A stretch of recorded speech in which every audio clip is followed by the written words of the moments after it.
for being here and for that warm welcome. Let's get right. From our very beginnings, allies have been critical to our nation's survival. So I just see myself in the continuing tradition of how we look at allies, and history is very, very clear to me, not just about America. Nations with allies thrive, and nations without them die. So, you know, real simple. The Marines have put it more bluntly, I think. They say if you're going to a gunfight, bring all your friends with guns. You know? And I try to be very candid about it. The Constitution was designed to be hard after that very nasty argument with King George III. We didn't want it easy. We didn't want to replace a king with a form of government that would dominate us.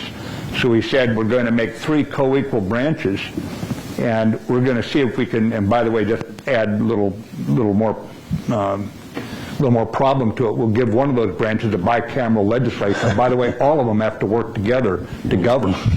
But the Constitution is a very hardy document.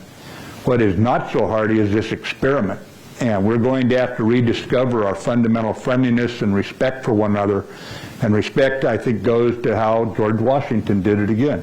Listen and learn. That's how you respect. No contempt for someone with a different idea.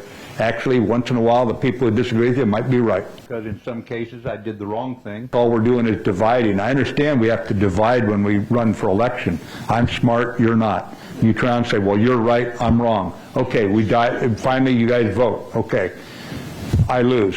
Okay, at this point, everybody who voted for me, we got to roll up our sleeves and work with the guys who voted for him. And because governing takes unity.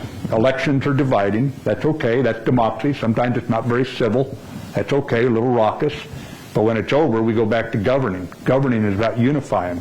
And that's the experiment that it worries me right now.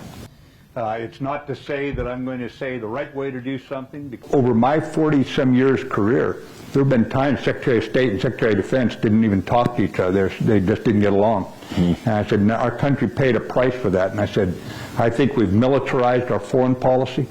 I think you need to be in the driver's seat. I will inform you of the military factors. I'll be very blunt. I won't hold anything back. I'll tell you what I can do, what I can't do. But I said, we need you and your diplomats in the driver's seat of our foreign policy. Because that's the way it's got to be. This is America, and we've got 2 powers, power of inspiration, power of intimidation. And sometimes you need the power of intimidation, but we really need the power of inspiration. And that's where our diplomats, seeing a better world, can keep allies gathered to our side.